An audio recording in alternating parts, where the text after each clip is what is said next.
Hello, everybody. It's Monday morning. I would say happy, but we're not. It's Big Blue Kickoff Live, presented by Cadillac, the official luxury vehicle of the New York Football Giants. Schmelk and Sytak with you, taking your calls. Giants, a very disappointing 21-18 defeat to the Washington Commanders. I'm sure you guys have seen the stats by now. First time in the history of the NFL, a team has scored 3 touchdowns, given up none, and lost a football game.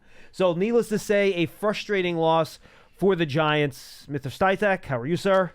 I've been better. Yes, I think that's a good way to put it.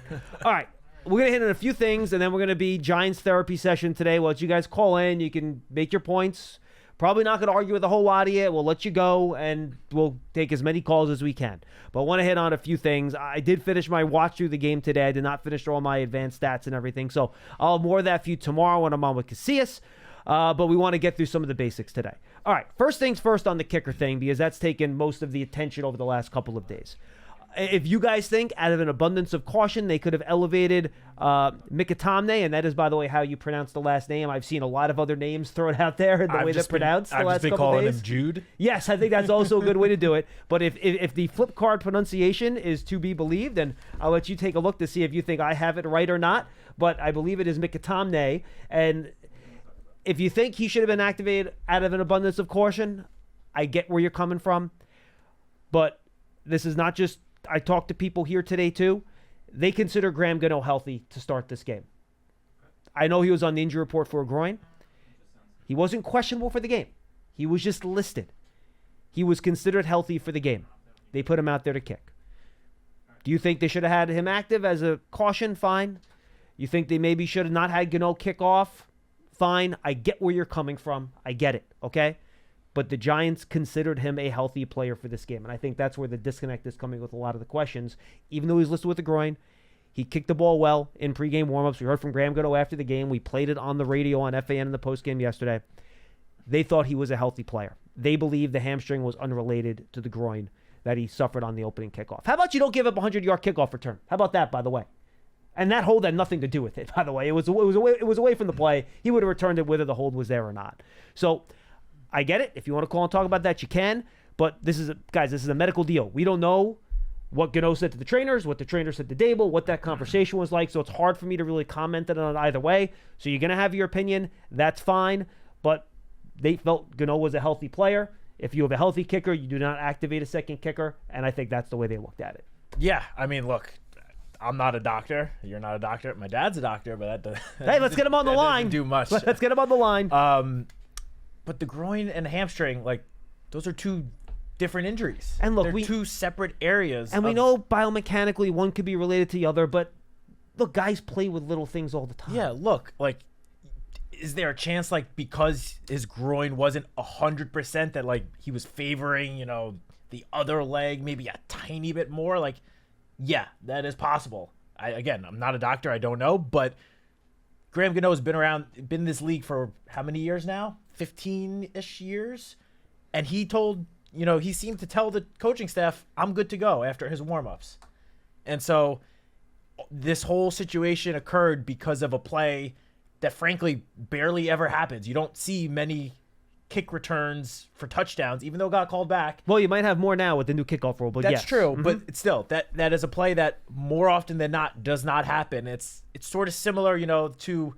It brought me back to what happened to Andrew Thomas in week 1 last year. I said that on the post-game show last night. You have an offensive lineman who does not typically sprint the length of a field, running after a guy that blocked a field goal. Like, this sort of felt like a similar situation. If if the kick coverage is able to tackle Austin Eckler at Washington's 30-yard line, frankly, this storyline does not exist today. A 41-year-old kicker should not be sprinting down the field. That's what happens. If you're a 41-year-old man and you start to sprint full speed, you know what happens? You pull your hamstring.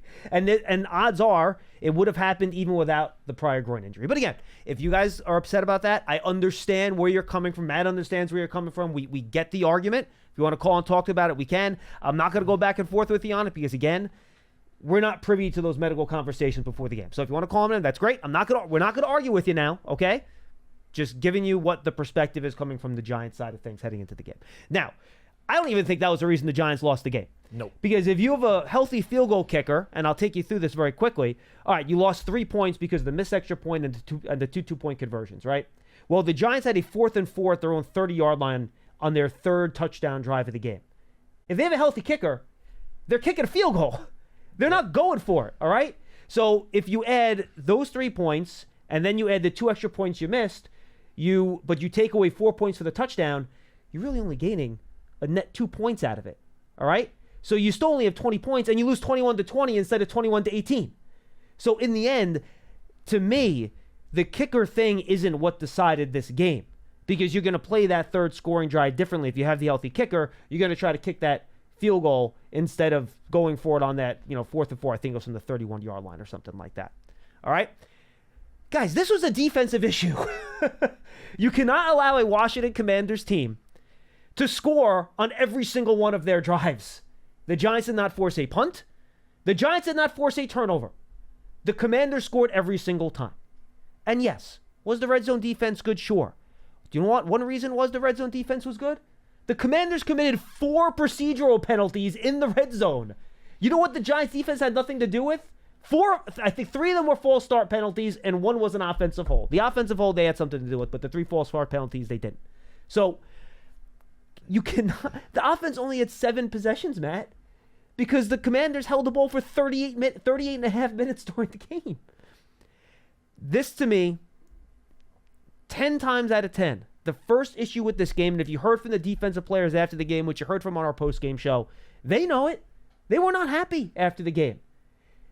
You cannot allow the other team to score on every possession they have, even if they're just field goals, and control the ball for almost 40 minutes. You're not going to win if that happens. Yeah. So in our weekly article on Giants.com, Cover 3, we talk about our takeaways, and which will be published this afternoon, but I focus on the defense, the good and the bad, with mostly the bad, or at least starting with the bad, which was the run defense, which has been sort of the Achilles heel of the defense for the last however many years. Gave up 215 rushing yards. When you allow the opponent to run for over 200 yards and average over 6 yards per carry, it doesn't matter whether or not you have a kicker, it's going to be very difficult to win that game, because when a team is able to run that successfully, they're just going to dominate the time of possession. Like, unless you're scoring on, big splash plays from 50, 60 yards out, chances are you're not going to win that game. It's really tough to do. Brian Robinson, who is a solid NFL running back, had the best game of his career, both in total rushing yards and rushing yards per carry. Austin Eckler, who in week 1 looked like, a 30-year-old running back towards the end of his career, averaged nearly 5 yards per carry. And then when you add in Jaden Daniels' 44 yards on the ground, you get to 215, with each of those 3 players averaging, I believe Robinson was almost 7 yards per carry. Yep. Or he was 7.8. Eckler was 4.8. And Jaden Daniels, which the quarterback running is a different story, but 4.4. So that adds up to 6.1 yards per carry and over 200 yards on the ground. It's going to be really difficult to win any sort of game when your defense is on the field for that long and just kind of getting gashed by the opponent's run game. And this wasn't, to your point, and we'll talk about the scrambling in a second, this wasn't built on the Jaden Daniels scrambles. He had 20, about 30, I think, scramble yards in the game, which is obviously you don't want to have any, but that's not a backbreaker. They had 180 traditional run yards. If you take Jaden Daniels' running yards out of it, Robinson and Eckler still combined for 180 yards, and I believe on those carries they combined for over 7 yards per carry. All right? That's a problem. It's hard to win football games that way. And to your point, this is not Christian McCaffrey we're dealing with here. This is not Kyle Shanahan's schemed up run game. All right? You can't give up that many rushing yards. And you just saw they were able to get big run after big run, a 40-yard run for Brian Robinson, a 32-yard run for Brian Robinson in this game. You would Austin Eckler, and I guess I'll get to it now, 3rd and 14, runs for 13 yards. And by the way, that was one of those red zone opportunities where they were going to go for it on that 4th and 1. It's very difficult to stop teams on 4th and 1, but they had a false start penalty, so they ended up kicking a field goal. In this game, Matt, this is the last thing I went through before we jumped on the air because I thought it was significant. The Commanders converted a 3rd down of 9 yards, 13 yards, 13 yards. Those were on the same drive, by the way, which turned into a field goal. and 8 yards. Then they had another 3rd and 10 in which they gained 9 yards, went for it on 4th down, got the first down. So that's almost a quasi-conversion because you almost get there. And then you had that 13-yard run by Eckler on the 3rd and 14, where, again, they would have went for it on 4th down if not for that false start penalty on the 4th and 1. So that is 6 third downs of 8 yards or more that this team allowed 4 straight-up conversions and 2 others where they set themselves up for a 4th and 1. This to a team which in week 1 did not convert 1 third down of more than 6 yards with a rookie quarterback. Zach Ertz, Terry McLaurin, and no one else that has a history of success, of big-time success in the National Football League. Zacchaeus has some plays here or there, so does De'Ami Brown. I get that. But looking at this offense before the week started, Matt, if I would have told you they got them into all these 3rd and longs, I would have said that's a victory. You're going to win that game. You're going to force punts. Giants could not get off the field, despite the fact they got him into 3rd and 9, 3rd and 10, 3rd and 14, 3rd and 13, 3rd and 13, 3rd and 8. They scored on every drive. Well, I think they finished 7 of 14 on 3rd down. 7 of Commanders 14 in this game. 50%. You can't have that. You're not going to win football games if the defense plays this way. And this is against the Commanders. What happens when you go face the Cowboys in 2 weeks with CeeDee Lamb and Dak Prescott? And Joe Burrow and Jamar Chase 2 weeks after that? Or Seahawks with Geno Smith and that entire offense DK Metcalf, in between those 2 games. Jalen Hurts, Saquon Barkley, A.J. Brown, Devonta Smith. These are the opponents that are coming up. And look, this is the type of game, now I would have thought it would have been against a little bit of a better opponent, that I thought the Giants would play more of this year. I thought the offense would be a little bit better, and we'll get to that, but the defense would be kind of the issue that you're dealing with. Week 1 didn't go that way. Now, I think we have to rethink week 1 of how, given how the Vikings played against the 49ers this week. Played a hell of a game. They kind of whooped them a little bit, to be honest with you. They led that entire game. They played really well. So maybe the Vikings are better than we thought. But the defense, it's a new system. They're extremely young. But you have to be a little bit better than you were on Sunday. Yeah, look, there's no doubt about it. And, we spoke, throughout the offseason, even in training camp, a lot of our conversations were about, who's going to win that spot next to Dexter Lawrence on the defensive line. And, the fact that we were talking about it so much and, so late into camp, maybe that was like an indication of there is not someone that's going to rise to the occasion like we've seen some of the guys the last couple of years play that spot next to Dexter Lawrence. And, through the first 2 games that, seems to be the case. The run defense has struggled to slow down these opposing running backs. Brian Robinson, Austin Eckler, Aaron Jones last week. I mean, these are 3 guys that, they're not no ones, obviously, but these aren't, top-tier running backs in 2024 in the NFL. And, the run D is, right now, it's struggling, which Shane Bowen, one of his biggest attributes when he was with the Titans was the rushing defense. The rushing and the red zone defense were his 2 biggest strengths. And now we've seen the red zone defense. We've gotten a glimpse into that, which is an encouraging sign. But the rush D, it just sort of looks similar to what we've seen the last couple of years, which, especially given the schedule the Giants have coming up, that is going to cause more problems. And when you see that happen, and again, it's just 2 games, so I want to give it more time before you make this definitive call. But when you see in 2 completely different systems that are coached very differently, the run defense is the same, that means it's probably not a coaching issue. Yeah. If you take the same players, you put them in 2 completely different systems, and the results are the same. And for the large part, besides the addition of Brian Burns, and he was not a problem in the running game, by the way, rewatching the tape today, he was fine. You point at the personnel, right? And some of those big gash runs were when Dexter Lawrence was not on the field, by the way. I do think they miss Sean Robinson.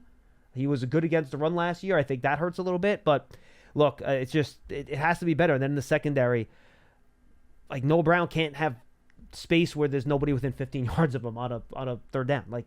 Just wide open. You can't have that. I mean, early in the game, too many quick screens outside, right, where just catch it, run for 6 or 7 yards. There's no back-breaking plays, but they put you into good situations on 2nd and 3rd down where you can gain. So, again, it's early, very young. I have confidence they'll figure it out. Shane Bowen has a history of success in this league. Yep. But it's going to have to improve. And look, the players know it. They said it after the game. I'm not saying anything these players didn't say themselves in the post-game show. But obviously the defense just not good enough out there. The offense, on the other hand, was better. But before we yes, go, please go ahead. Before we go on to the Drew offense, Phillips, you want to hit? I do Perfect. want to just hit. And again, I know the Giants lost, and it's tough to hang your hat on any positives. But there were two pretty glaring positives to me coming out of yesterday's game, and that was the Giants' rookie day 2 picks. For the second consecutive game, Tyler Nubin was on the field for every single defensive snap. He seems to just have slotted right into Xavier McKinney's role. Now, he still has got some development and growth to do to reach the level of Xavier McKinney, of course, but considering he missed time in training camp and it's only his first 2 NFL games, he's gotten off to a very solid start. He looks to be just like a reliable guy in the secondary, which this defense could definitely use. And then Drew Phillips. Drew Phillips looked great out there yesterday. He's a tackling machine. He's a tackling machine is right. He was good in coverage. He was kind of all over the field. And week 1, he showed some flashes, but he only was on the field, I think, for like 16 defensive snaps. Yep. He played a lot more yesterday I and can tell. kept that strong play pretty consistent. I believe he was on the field for 66 out of 72 plays, That sounds right. which I believe is like 92%. I think I saw that earlier. So was given a lot more opportunity yesterday's game, and he took full advantage of it. I mean, we already knew going into the season that he was going to be the starting nickel corner. Joe Shane said that at his press conference at the end of training camp, but he looks like he belongs in the NFL. He's 2 games into his NFL career, and he's matching up against opposing teams, slot receivers. He had some coverage, not a lot, but some snaps on Terry McLaurin yesterday, a handful. Just overall, I think he gave up 2 or 3 receptions for like 13 yards all game. Yeah, he wasn't targeted a bunch in the passing game, but I thought his play against the run was phenomenal. He was willing to run fit inside, outside. He played he was one of the guys that did play 1 or 2 of those wide receiver screens pretty well. He crashed down on those, actually had a couple tackles for loss on those plays. He crashed down, had a sack on a scramble by Jaden Daniels on a play too. Yep. So yeah, I'm with you. I should have brought that up. Drew Phillips, 2 tackles for loss. Yeah, you have to be very happy with how he played. I think so. I saw this on Next Gen Stats. Through the first 2 games, he's given up 5 receptions for 26 yards. That's pretty good. Along with some very strong play in the run game, good tackling. So again, not going to focus too much on positives, but those 2 day 2 picks so far, the returns are looking great. Yeah, look, and I think the offense played pretty well too, to be quite honest with you. The point totals were held back by just having those 7 possessions. They're NFL games, folks. You get 7 possessions and a half, Yep. let alone an entire game.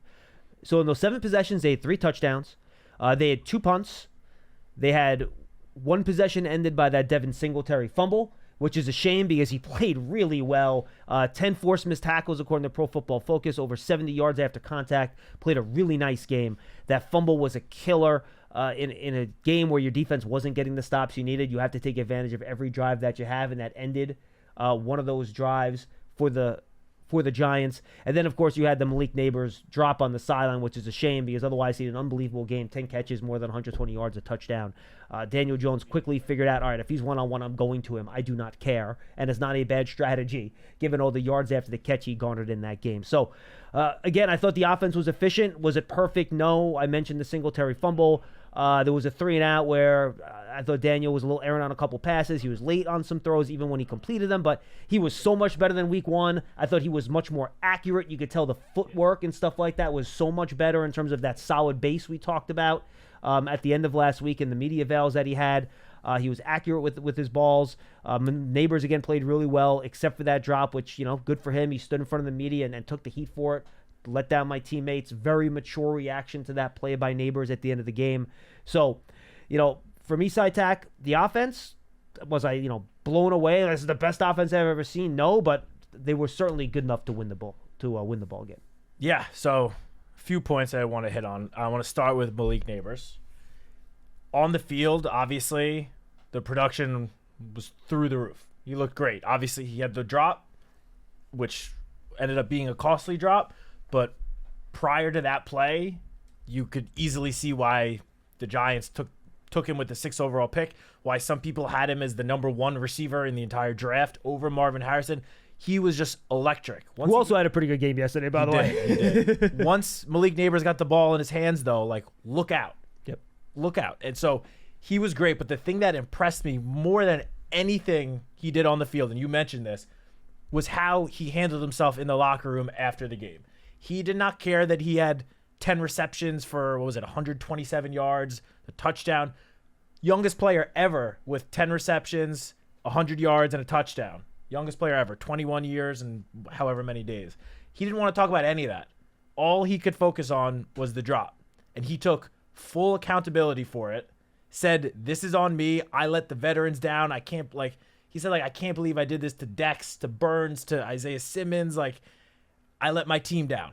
He didn't want to talk about any of the positives, which for a rookie 21-year-old wide receiver, a position that across the league, has the reputation of sometimes having, big personalities, he took full accountability for the one drop, which was the only downside to it. Otherwise, stellar game out of the rookie wide receiver.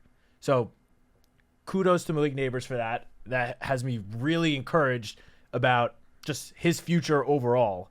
I think he's clearly has the makings on the field of being a top receiver in the NFL.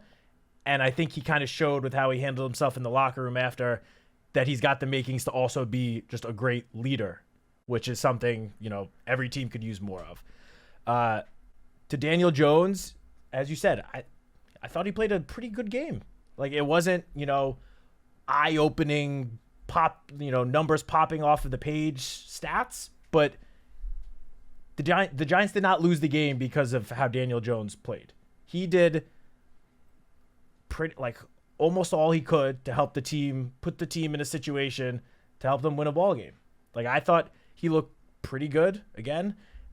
His numbers, under pressure, he had a 98.2 passer rating on the 7 attempts he had under pressure yesterday, according to Next Gen Stats. I feel like we would sign up for that in a heartbeat. Any quarterback getting pressure to have a nearly 100 passer rating. So, and then we did not mention, which was another, I thought, pretty encouraging sign from the offense, was the play of the offensive line. I thought the protection, again, last week we spoke about how the protection was a little bit better than the final numbers showed because, last week in the week 1 game, Daniel Jones kind of, walked himself into a couple of sacks. Yesterday, he only got sacked once. And I believe it was Andrew Thomas, of all people, that got credited with allowing the sack, which he still had a very good game outside of one play. And that was a cleanup sack. Pressure initially came, I think, from Van Roten's guy, and that flushed him out a little bit into Thomas's guy, who Thomas did have blocked on the play. Yeah, but overall, I thought those 5 guys played, very well. I thought this was one of John Michael Schmitz's best games in the NFL. Yeah, I thought he played well too. We saw good play out of John Runyon. Didn't give up, according to PFF, didn't give up a single pressure. Illuminor only gave up 2 total pressures. Van Roten only gave up 2 total pressures. Overall, I thought the line played pretty well. And yeah, about Singletary, as you said, it's sort of a shame that one play is going to overshadow an otherwise good game, but there's no denying that fumble was very costly, and it likely took points off of, or what would have been points off of the board for the Giants. Well, with the kicker situation, who knows? But overall, the offense played how I expected them to play against this Commanders defense. I think it is important to just keep in mind that Commanders defense isn't that great. No one thinks they're that great. Much bigger test next week against the Browns defense that is excellent. Yeah, the Vikings were a good test in week 1, especially, as you said, especially looking at how they played against the 49ers yesterday. And then these next 2 weeks are really going to be tough tests for the offense, going up against the Cleveland Browns and then the Dallas Cowboys in prime time on a short week. So I'm interested to see how this unit performs in these next couple of weeks because, again, they have some very tough tests. But yesterday against the Commanders, they played exactly how I was hoping that they would play. All right, Brian Dable did talk to the media about 10 minutes or so ago. Paulie Dots sent me a couple updates on what he said. He said Gano is probably going to be a couple weeks. They're going to work out some guys and decide how to proceed from there. wasn't happy with the run fits and tackling, not up to standard. Ball security needs to improve. Hyatt, he got about a dozen plays, 14. Nothing to do with him. They just like some of the other personnel groupings better. They ran the ball well. I remember they talked about the first week, they had a little of that two tight end stuff, but they couldn't run it out of that. They ran it really well out of that two tight end stuff this week. Dable on the run defense front wasn't tentative, must do a better job of controlling the gaps and then making sure to tackle. So those are most of the things there. Got to finish, chasing, gang tackle, finish blocks, things like that. So nothing crazy there. No concern with any reported injury to Cordell Flott either. So not a ton from Brian Dable today. Of course, we'll hear from him on Wednesday, the next time he has a media availability. All right, let's get to the phones. 201-939-4513. 201-939-4513. Don't forget, guys, John Settle Podcast. Rapid reaction to the game yesterday. That's Madeline and Toomer, correct, Pearson? Madeline and Monty Toomer. That's up there on the John Settle Podcast feed right now. Later on today, I'll be recording something with Brian Baldinger. Baldy will make his debut. He's going to join us throughout the year this year. That'll go up tomorrow on the John Settle Podcast, and maybe a couple other little nuggets dropping from Baldy as well. Stay tuned to the Giants' social platforms over the next couple of days. You might see those things too. All right, let's get to it. Giants therapy session, half an hour, 201-939-4513. We're going to let you guys go. We understand you're upset. We're here for you. Let's go to, why not? Wilson and Roxbury. We'll just lead off and pull the Band-Aid. Wilson, what's going on? Hey, Johnny. Hey, man. How are you? Let's pull the Band-Aid. Listen, before I start, I want everybody, all the media and other people that play for the Giants, I want to ask him a favor. I don't want to hear anymore Brian Dable, Coach of the Year. That currency is over. It's gone. That currency is done. And another thing I don't want to hear is, well, the players play hard. All right, this is not pre-football. All right, this is not like, attaboy, pat in the back, you guys play hard, but you lost. Okay, it's done. This is over. Lance told me last week that this is the highest form of football. So let's treat it that way. Okay, play hard. You get paid, so you're supposed to play hard. Now, having said that, I'm gonna start. You know what deja vu is for us Giant fans, Johnny and Matt? Deja vu is what we are going through right now. We are reliving the Joe Judge's years. Horrendously coached team, unprepared. Can't get a stop if their life depends on it. When Malik Nabers dropped a pass, you could turn off the TV because you know what was going to happen. They were going to run down their throat. They were going to hit a pass with a wide open receiver, and they were going to kick a field and win the game. It was like if another Giants fan tells you otherwise, they're lying to you. Well, Wilson, just one question. What particularly about this? No, it's okay. What particularly about this game made you use the word unprepared? Because I think there are a lot of fair criticisms. I'm not sure I would use unprepared necessarily. When a team punches you in the mouth over and over and over, that means you're not prepared because you knew that they were going to do that. Johnny, listen. You can tell me. Okay, so you don't want to use unprepared. Okay, let's not use unprepared. Horrendously coached team can't get a stop. His life depends on it.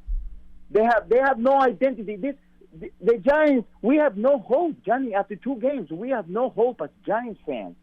I mean, come on, man. I mean, this is crazy. And then I gotta. I don't want to bring the kicking or anything. I don't care. Things could happen. But when I have to hear today, when I have to find out today that the kicker was compromised, and then for some crazy reason they only have 52 players when they can have 53, it's crazy to me. I'm going to give you 4 games. Yesterday, against the Jets, against Buffalo last year, against the Rams. All games that only the Giants lose. It's crazy. I'm just gonna end up with this, and I'm not gonna say it anymore because it's we are looking at 0-6, 0-7, and it doesn't make a difference. 0-2, 0-3, 0-7. The season is over. So I'm just gonna say this: if John Mara has any common sense left in him at all, he'll make a phone call to Bill Belichick. Not tomorrow, not next week, not at the end of the season. Today, because Brian Dable looks like a dead man walking. Did you see him on the podium? He looked like the same guy I see there every week, Wilson. Honestly, he looked like the same guy that's there every week to me. Let me ask you something. Yes. So when somebody asks this guy, well, are you worried about your job? He actually gets upset and looks at the guy like, oh, are you asking me that question to me? The only reason why he has a job is because John Mara is the owner. That's the only reason. Another guy would have got rid of him. He's 6-20-1, Johnny. And listen, thanks, guys. Have a good day, because I'm going over and over, and it's what it is. We have no hope after 2 games. If another Giant fan tells you otherwise, they're lying to you. And Danny, thank you for letting me vent. I'm sorry. I'm sorry if I got a little upset. You know, I love you. I love Matt, and I'm sorry. It's okay, Wilson. None of us are happy. Thank you for the call. We appreciate it. It's okay. We obviously don't agree with you on the head coach. That's fine, but we're here to let you vent. I don't have anything to even say about that. Do you, Zytek? I don't want to speak for Coach Dable, but if I had to guess, I think maybe some of the, frustration with that one question in particular is because, you and I are here every day. It's week 2. Week 2 just ended. That's not the first time since training camp started that Brian Dable has been asked that question. He's been asked it multiple times. So in the heat of the moment, obviously, with a disappointing loss, I think that may be why he showed a little more frustration than he normally would. And it wasn't even verbal frustration. It was, you're judging a look, per se. But so. It's September. Yesterday was September 15th, and that was far from the first time he had received that question in less than 2 months. So I think that might have played just a little bit into his frustration. Again, total guess. I don't want to speak for Coach, but just my 2 cents. It is what it is. Look, it's New York. It's the media. It is what it is. I don't even know what to say about it. All right, let's go to James in Georgia. He's up next. Hi, James. Hey, what's going on, guys? What's going on, Matt, Pearson, Johnny? Hey, James. So, Matt, we're laying back on the old proverbial couch here. I got a couple of things, got a couple of puns just to sum up the game. It's always hard following Wilson sometimes, but I try my best. Just to touch on what he says, if somebody says to me, you, or anybody has a job, are you worried about losing your job? If your answer is, yeah, these guys are going to get me fired, you're pretty much walking. No, James, you're right. There is no good answer to that other than just saying, no, I'm not worried about that. There is no other way to answer that question. That you're right about. We're going to fight. We're going to dig our way through this hole that we just dug ourselves in. That's the only answer to that question. Correct. And to use a couple of puns, because we have our chat line with my family and all, and during the game, my brother said this wasn't a defensive problem. Y'all hit on all the points I was pretty much going to go to before y'all brought us on. But the defense couldn't stop a nosebleed with a tampon. Michael McFadden, he has speed, but he can't tackle a fishing pole. We have Jamie Gillum. Why practice him at halftime if you're not going to go even attempt the late field goal? I get the two-point conversions during the game, but when you get into low time like we were at the end of the game, if he misses the kick, it's no worse off than if Jones would have taken a sack on that 4th down, or if Malik Nabers would have dropped the ball. You know what I mean? So in that instance, I would have trotted the kicker out there and say, please make this, try your best, son. Try to give us the lead, see what you can do. Because obviously it was holding them out of the end zone. And, so the 3 points, if they had kicked it and kicked it off and given them a longer, if we make that a field goal there and give them a longer field, you never know what the time looks like if they even have time to kick the game-tying field goal. You know what I mean? The whole flow of the game is different. And if you have Gillum practicing at halftime to make field goals, and they said he did make a 50-yarder while he was practicing, why go through the contingency of it all to when you get in spooky time just to let it all go? I didn't get a chance to call in last week. I was going to call in Friday or whatnot, but everybody's, saying we're seeing our offensive line projection that we thought we were going to have. My feeling is we need Evan Neal back, and Van Roten needs to be coming off the bench. He had a horrendous game last week. Everybody played better this week, and that would be what we wanted what our O-line was supposed to be with Evan Neal. Probably still not 100%.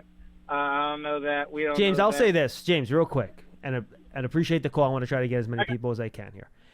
I will not change my offensive line configuration a week after the Giants literally played their best game I've seen them play in the offensive line in about 5 years. Agreed. It's literally the best I've seen that group play as a unit in like half a decade. I'm not moving guys out. Yes, did Van Roten give up 3 pressures? Yes. I don't care. Why would you mess with that after what they did against the Commanders in that game? With all the running room they created for Singletary and all the room. When's the last time you saw Daniel Jones have a chance to drop back and actually set his feet, balance, and throw a 15-yard out? He did it 3 times yesterday. Once after he looked at one side of the field and came back to the weak side. He actually had time to do that. I'm not messing with the offensive line. Sorry, I'm not messing with it. I'm not. No, especially with the constant rotation we had on the offensive line last year. The first 2 games, you've had all 5 offensive linemen play every single snap. And they showed improvements from week 1 to week 2. And this is also, Carmen Brasillo, when the position coaches met with the media last week, he even said that this is the offensive line in particular, when you have a group of new guys, 3 new starters, that is a group that is going to continue to get better as the season goes on. He said, basically something along the lines of, I don't want you to really judge the offensive line until we get to like October, middle of October, and that's when you'll really see what this offensive line is supposed to be. So if he doesn't even think that the offensive line is going to reach its peak for another month or so, and the line has already shown encouraging signs yesterday, like, sign me up for that. Why would you make any changes to that? I would not. All right, let's go to DJ in Virginia. He's up next. Hi, DJ. Hey guys, how's it going? We're good. All right, so I'm frustrated, man. This goes back to a question I asked you guys, I think, week 1 of last year when we had the blowout with Dallas. What exactly is this team's identity? So, when I look around the league, you look at teams like San Fran, San Fran's identity, they run a lot of screens, a lot of misdirection, they run the ball, they play strong defense. You look at Pittsburgh, good defense. They get after the passer with T.J. Watt and Highsmith. They play, a lot of running the ball, a lot of, keep the score low, limit the mistakes. Even with Jim Harbaugh, like in his first year, you see his identity, like he run the ball, play defense. How is it we're in year 3, and yet I still don't know exactly what our identity is? Well, DJ, I do think that they purposely tried to undergo an identity shift from last year to this year based on the personnel changes they made, right? You look at the offensive side of the ball, you move on from Saquon Barkley, so you're not going to be as much of a run-heavy team like this team was the last 2 years when I think Saquon was what the identity of this offense was. He left. So you had to change your identity, right? Now it's going to be more around getting Malik Nabers the ball, working some things out of play action, things of that nature. Both teams have started against them this year with a lot of 2 safeties high. You got to take advantage of that and run the football. That's what I think the offense is going to be. Defensively, they want to be a team that wins up front, specifically with the pass rush. The problem is you can't get to that pass rush if you can't stop the run. And, we heard on Hard Knocks, Brian Dable talk about one of the reasons he wanted to bring in Shane Bowen, Matt, is because of the history his teams have had of stopping the run. We just haven't seen that show up the first 2 weeks here in 2024. And again, just the first 2 games in their new core and new system.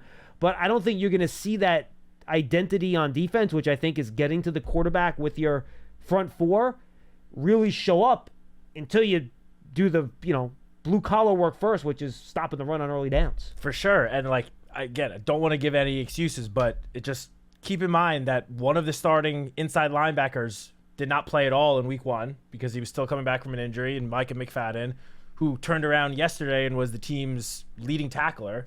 So whether or not you think he had a perfect game, he clearly made an impact.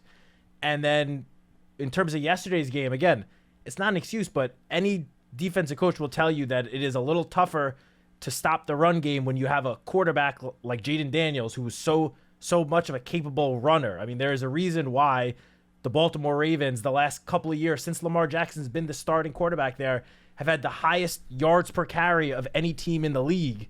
It's because when you have a quarterback that can tuck it himself and run, 30 yards in an instant, like Lamar, like Jaden Daniels, it opens up running lanes for your running back. So again, I don't want to give that as an excuse, but with one of your inside linebackers missing in week 1 and then the matchup against the Jaden Daniels led run game in week 2, I feel like those two things might have played big roles in the run defense getting off to such a slow start. Yeah, so basically we basically don't have anything we can hang our hats on, is what you're saying. We don't do anything really well. Like, what do we do really well? On defense right now, not a whole lot. No, look, I mean, look, DJ, I look, we're not going to lie. The defense the first 2 weeks has not been good. Right. So this also goes back to something I was talking to Paulie and Howard about. Colin Coward was talking about building your team and how he felt like Joe Shane might have been doing it wrong because his philosophy is your GM is supposed to build the team in his image the way he wants, and he feels like our GM is doing it where he wants to ask the coordinators what they want and the type of players, which I understand to a certain extent. But, like, when you look at it last year, you know, we had Wink Martindale. So if you bring in the kind of guys Wink Martindale wants, but then Wink Martindale leaves, now you have Bowen. Now you have Wink Martindale's players trying to run Bowen's scheme. Yeah, but DJ, my question for you is that Bobby Okereke played in a scheme in Indianapolis that was very similar to what Shane Bowen uses. It was a zone-based type of scheme. It was the same type of scheme, so he fits. Dexter Lawrence fits in any scheme. Kayvon Thibodeau and Brian Burns are edge players. They're going to fit in any scheme. I don't think there are that many ill-fitting pieces. Do you think any particular pieces on this defense that play a ton of snaps are ill-fitting? Well, let's say the secondary, for instance. The secondary, a lot of the guys that Wink loved are press man corners, right? Bowen's defense is a lot of zone coverage, right? Am I not mistaken? That's fair. So we're going to have press man corners that are trying to run zone? Well, I think they believe, and they were asked this question in the offseason. Appreciate the call, by the way, DJ. Good points. That they did not draft Deonte Banks thinking he can only play man. They drafted understanding that he's a scheme diverse corner, I guess I'll use that phrase, that he can do more than just play that spot. So they do not believe the guys that they have on this roster are guys that can only play one scheme. We'll see as the season goes along if they show some improvement. If not, then they'll have to look at that in the offseason. We'll have to figure that out. And look, we knew corner was going to be a question here. Like going in, that second cornerback spot, whether you're playing man or zone, there wasn't a guy at that second cornerback spot that has any long track record of success in the National Football League. No, outside of Adoree Jackson, who's clearly still being ramped up. Who's the late ad? Just started practicing, less than 2 weeks ago. But, right. In his limited snaps, he actually did play well yesterday. And, I think as he continues to get in better football shape, we might start seeing him on the field more. But to his point, bringing up Colin Coward, what he said, I'd have to strongly disagree with that. When you have a GM that hires coaching staff, and then says, these are the players, make them work, that is how, A, you get friction between the front office and coaching staff. And B, that's how you get in situations where you're trying to, jam a square peg into a round hole. Like, I don't agree with that philosophy at all. I think you need collaboration between the front office and a coaching staff to figure out the best pieces for the roster. I feel like that's a pretty easy given. Yeah, and I think that's what GMs do. They consult with their coaching staff, and they try to figure out where these guys work. And I thought Shane Bowen, for example, he used Jason Pinnock a lot as a blitzer in that game yesterday, and that's something that he did well in the Wink Martindale. So I think he's trying to use these players in spots where he thinks they can be effective. And it's just a matter of these guys figuring things out and hopefully improving as the year goes along. 201-939-4513. Let's go to David in Michigan next, Pearson. David, what's going on? Hey, guys. I went a little ballistic on Twitter yesterday, I have to admit. Yes, I saw that, David. And this morning you were pretty upset, too. I was. And I guess the reason is this. And, I think Wilson mentioned lack of prep. And you guys said, where was the lack of prep? And I still say the lack of prep was in the preseason. And I don't care if Sean and Daboll don't believe in giving starters an adequate amount of reps in preseason. Because you know who's on my side on this besides Paul? Carl Banks, Lawrence Taylor, Howard Cross. They're all in our corner about giving players adequate and sufficient reps in preseason. And I don't know if Bowen's defense is any good or not, because it's a new defense. There's a lot of new players. It takes time, I get it, for a new defense to take hold and be, and look like something. I get that. But besides the really crappy preseason prep that Schoen and Daboll signed up for, the other thing here is that this situation with Gano, it's not bad luck. And I really am pissed off about Daboll's comment, well, I'm not a doctor. This was a conspiracy of incompetence between Sean, Daboll, and the vaunted Ronnie Barnes and Gano. This was a situation that never should have been allowed to develop for a regular season, real game, against an opponent. How is this a conspiracy, David? A conspiracy of incompetence. It means that all four of them had to be incompetent at the same time for this situation to develop yesterday. And I never want to see Graham Gano in a giant uniform. David, never. Just one question. Just one question. If Gano does not have the groin injury, okay? I'm putting you in a hypothetical world. Let's say he does not have the groin injury, okay? Yeah. Would you have been shocked if on a kickoff return he's running full speed after a returner and he pulls his hamstring? Would that surprise you in the least bit? Okay, two things on that. No, just answer my question, yes or no. Well, I can only answer because the premise of your question is kind of difficult for me because I want to say two things about his. He did have a groin problem. Okay, yes, he did. Okay, so he did have a groin. We don't need a hypothetical. I'll be honest with you. No, but Dave, remember, with that groin problem, he wasn't even listed on the injury report as being questionable for the game. Okay, but I will tell you, as a guy who, and it's been a while, I admit it, since I played ball, but when you have an injury like that and it's not all the way healed, you risk injuring something else while you're doing it. And by the way, the kicker, a 36-year-old kicker, I don't want my 36-year-old kicker facing down somebody on a play to potentially make a tackle. I would rather lose the game than lose my kicker, who is my pipeline to scoring points, right? We have a very iffy offense. We need a reliable, good kicker, week in, week out. And this reliance on 36-year-old Graham Gano, who folded last year and is having problems this year, well, he got hurt is an act of incompetence on the part of the coach and the general manager. David, there are 36 and 37-year-old kickers all over the NFL. I got to tell you guys, I don't care. I've seen enough of this guy, his injury. When he's 100% healthy, he's a very reliable kicker. But you know what? Let's turn the page. We have every possibility, and here's the last point I want to make. Hey, David, real quick. David, one quick, real quick. David, one second. David, 1 second. I will let you finish. Yeah, okay. I will let you finish. Would you like to have Justin Tucker as your kicker right now? I'm sorry? Would you like to have Justin Tucker as your kicker right now? I don't. Is that I don't know who Justin Tucker is.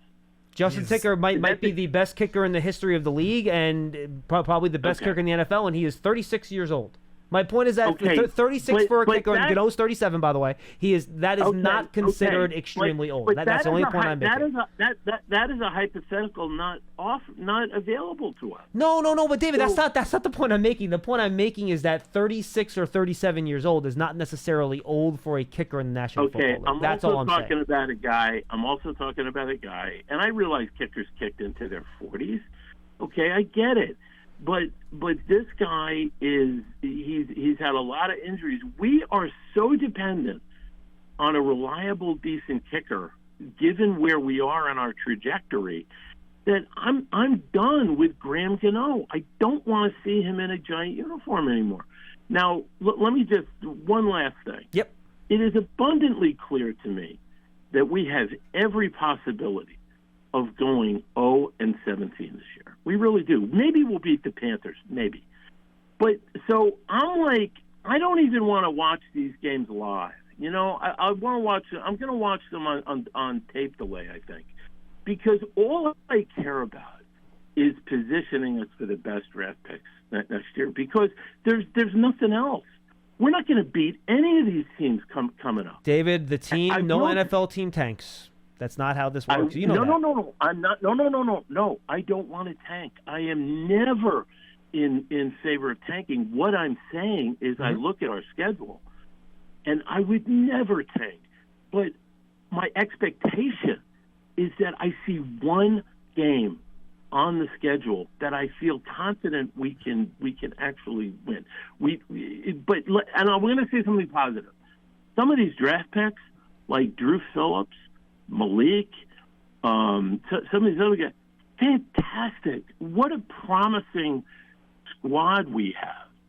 But I'm not convinced anymore because of how Dable and Schoen have put this together and the decisions that they make.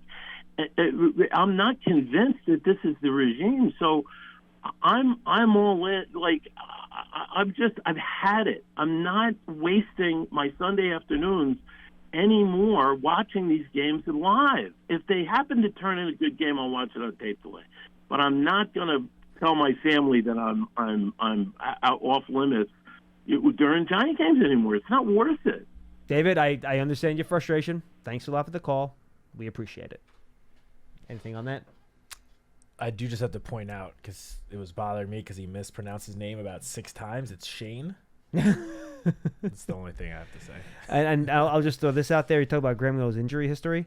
From 2013, 16 games, 16 games, 16 games, 16 games, 16 games, 12 games in 2018, 16 games, 17 games, 17 games, 8 games.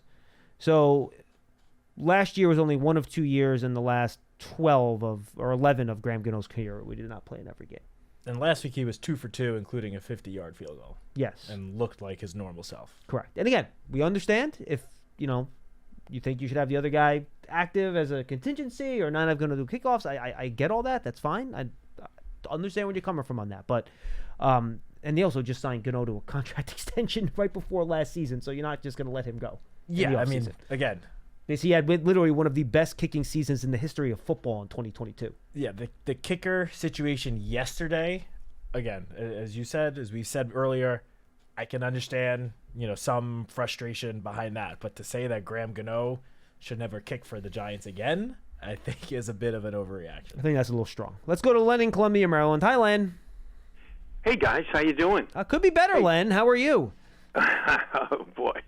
That was pretty distressing yesterday. Look, two bad teams playing a sloppy game. If there's going to be a matchup this year where there will be more marginal NFL players dressed, it'll be hard to find. It'll be hard to find. These rosters are really depleted, both of them. Hey, who was the holder on the first? Was it Luck? Yeah, Drew Lock. And you know what, Len, I'm actually brought that up, because I mentioned this in the postgame last night. Not only do you have the backup holder in Drew Lock, yeah, he has to hold for correct. Yeah. He has to hold for a lefty kicker. I know. I haven't looked at Drew Lock's holding history. I tried to find it. I don't know how to look that up. I got to be honest with you. My guess is that he's probably never in his entire life held for a lefty kicker. So that's another part of the operation that you have to worry about too. Yeah. I would guess you're right. Back on the Gano thing for a second. It just turned out badly. I mean, the guy. I mean, the trainers tell you he can kick. I mean, what are you going to? The guy wants to kick. I mean, Gano wants to play. Well, and that's the thing. Like, if the trainers tell you he's healthy and he's good, look. And again, I understand being cautious and having the other guy. I understand that point. That's fine. Yeah. But to say that there's no bad luck involved here, that on the day that the guy has a cranky groin but he's good enough to kick, you allow the guy to go 100 yards and he's in a chase position and running full speed? No. Yeah. There's some bad luck there. That is some bad luck, okay? I'm sorry. It is just is. Yeah. But let's just for a second, John, just as a coach, just to cover yourself in this situation. I mean, he did have something wrong with his groin earlier in the week, Thursday, Friday, okay? Who did you dress yesterday? And let me stop there and say, Basham was inactive yesterday, but we elevated two linebackers, all right? Fox and Summers. For what reason? Special teams. I believe both of them played double-digit special team snaps, if I'm not mistaken. Special teams coverage. Okay. And we're probably on the field for that opening kickoff? I would imagine they probably were, yes. I have not looked at it, Len, but I imagine they probably were. All right. So what did we gain? So I can tell you, just real quick, Len. Would we have, Len, real fast. Would have dressing one been so terrible? Well, Len, real fast. Just Fox played 19 special team snaps. Summers played 13, and Whitley played. Ben Whitley would be the other guy you could talk about, too. He was the last edge rusher on. He played 20 special team snaps. So those three guys were core special teamers. If you want to pick out one guy, maybe Jordan Riley. He only played 3 defensive snaps and 5 special team snaps. All right. Well, but let's go back to the core special teamers. Right. What's Boogie doing on the roster? You probably see him as a guy that will help you as an edge player, but they probably don't see him as a special teams player. So we didn't need him yesterday because we trusted that Burns and Thibodeau would be okay.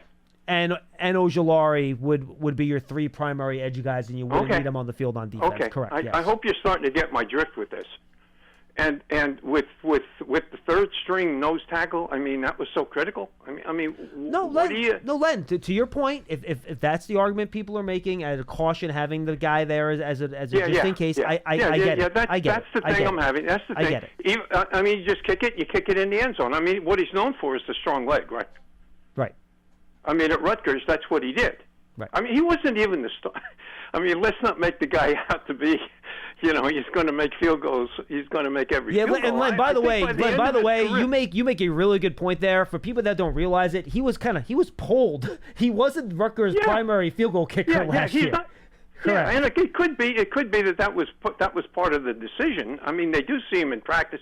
I mean, he's got that international player designation. Isn't that nice? I mean, really, it's nice to have a player like that. I'm not knocking the guy. I'm just saying that maybe that went into the decision. Yeah, but Len, I think the point you're making, he's not taking up a regular practice squad spot. This is a bonus player. Yeah. So it kind of clouds what the thoughts are about the player in terms of being on the roster. You know what I mean? All right. Yeah. All right. No, I get you. But now we can go through the whole roster. But just let me mention another name. Yes. It was important to have Evan Neal dressed yesterday. How many offensive linemen were dressed yesterday? I would honestly have to look at that. I don't know how many offensive linemen were dressed. Eight. You don't want to just have 7 offensive linemen dressed, Len. You almost have to have 8 in case you have some injuries. After what happened last year? Yeah, especially after what happened last year. That's true. Yeah, well, so you're covering yourself. Yes. I mean, you could have covered yourself with the kicker, too. That's the point I'm going to make. Totally get it. Yeah. Okay. Let me move on a little bit. Can we play over and under? Sure. Here's the number, 70. I'm not going to like this game, but okay. Okay, no, you're not going to like it. You're not going to like where I'm going with this. You're not going to like where I'm going with this. I'm going to make Sytag play this game. I'm going to use 70. Matt, I'm going to use 70. Here we go. I'm going to do a little arithmetic. 31 teams other than the Giants. Conservatively, they're each carrying 3 tight ends. That's 93 tight ends in the league, other than the 3 1/3 tight ends that the Giants carry. That is, I don't know if Jackson's a special team player, a fullback, or a tight end. Okay, so we'll give him a third. So there's 93 tight ends in the league. Okay, other than who the Giants are carrying. Here's my thing: over or under, 70 of them could start for the Giants tomorrow. I told you, Side, that you're playing this game, not me. Go ahead. 70 of the tight ends around the league could start for the Giants tomorrow. Tomorrow. Under. Yeah, I think that's an under. Okay. Hey, Matt, Theo Johnson is a rookie 4th-round pick. No one's going to Yeah. go out and say like that he's this stud core piece of the offense yet. He's a guy that's going to need some time to grow and develop. And at least yesterday was used more as a blocker than he was running routes. And he was pretty good as a blocker. Matt, what are you saying? Should he? I'm saying Theo Johnson should be. 70 guys start over Johnson? No. Wait, over Johnson or over Theo Johnson? Well, no, over Theo Johnson, the Over 4th Theo. round pick. 70? I think Len, I think that's a lot. So you're telling me 10 third-string tight ends around the league are better than Theo Johnson? Yeah. Could just start. Do I want Johnson? I think that's a little strong. Wait, God. Do I want Johnson on my team? Yes. Is he a starter? No. How about Bellinger? Bellinger played 4 snaps. 4 snaps. Is that 2022? John, we keep coming back to this, you and I, on the second day of that 2022 draft. Oh my God, that's beginning to look like a washout. How many downs did Bellinger play yesterday from scrimmage? 4? Mm-hmm. You mean Manhurst played? Manhurst, who wasn't even a football player in college, he was a basketball player, played more downs. Manhurst is a blocker. Let's do the over and under. Manhurst is a blocker. Matt, 60, 50, 40, 30, how many? Come on, we have no tight ends. Definitely less right than now, 60. Right now, it's the worst tight end room in the league. It's the worst tight end room in the league, and I'm not even sure they're blocking. Johnson's trying. I watched him a couple of times yesterday. He's really working at it. I actually think his was. pass blocking yesterday was the best part of his game yesterday. I thought he did well as a pass blocker. Manhurst is a good blocker too, Len. Manhurst is known for his blocking. Well, it's why we got him. It's why we got him. I'm talking about starting now. I'm not talking about making the team. I'm talking about starters. Len, no one would argue that when you're starting a rookie 4th-round pick at tight end, and Len, appreciate the call. We're over time here. No one would argue that you're rolling out a top tight end group in the league. No, you expect growing Correct. pains. Yes. That was pretty obvious with a rookie 4th-round pick. And you're going to have stuff that you don't. And look, a tight end didn't get targeted yesterday. I get the frustration, but to Matt's point, they were used primarily as blockers yesterday. They weren't used as much as receivers. Malik Nabers had almost 70% of the targets. Like, he literally had the most target, or the highest target share of anyone in the last 9 seasons. In the NFL? In the NFL. I didn't see that stat. Since did he really? 2016, he had the highest target share of 69 point something percent. Almost every throw went to him. 28 passes, 18 went to Nabers. Quite frankly, yes, that's a lot. Given the roster that the Commanders have in their secondary, that was a smart game plan because Malik Nabers is the best offensive weapon on this team easily. And the secondary of the Commanders, mostly their cornerbacks, are just not very good and have been gashed going back to the beginning of last season. So I'm perfectly fine with 22 targets between Malik Nabers and Wan'Dale Robinson. I'd have to look at the tight ends around the league to give an over or under on that. I can't do that off the top of my head. I think you got to give Theo Johnson a little bit of time to develop. Correct. He's played 2 NFL games. And look, I looked at the tape, guys. Maybe there was one play where if he doesn't throw it to Nabers, somebody broke open a little bit later on the possession. They ended up scoring a touchdown on that possession anyway, so it didn't end up really mattering. So I didn't get the sense that they were forcing it to Nabers, even though he was covered. In fact, there was a play early in the game where they threw it to Wan'Dale Robinson over the middle in coverage. It got knocked away on a 3rd down, where if you give it to Nabers on a shallow crosser in front of him, he could have caught it and ran for a 1st down. So I don't think it was a situation where they just force-fed and it didn't go well. All right, Mr. Sytak. Hope you enjoyed the last 60 minutes. Not as bad as I was a little worried it would be. Nah, our callers are great, and we know you guys are frustrated. We're happy to be here. We're frustrated too. Yes, as you can tell from our tone, nobody here is happy. I'll be back with you with Casillas tomorrow. One more round. I haven't put the towel in yet. I'm coming back for day 2 at 12:30 tomorrow. Make sure you check that out. Giants TV, free content, all of our highlights, shows, all that stuff. Download it. Apple TV, Roku, Amazon, Fire TV, Giants mobile app. Check it out. For Matthew Sitek, I'm John Schmelk. We'll see you tomorrow for another episode of Big Blue Kickoff Live presented by Cadillac, the official luxury vehicle of the New York Football Giants.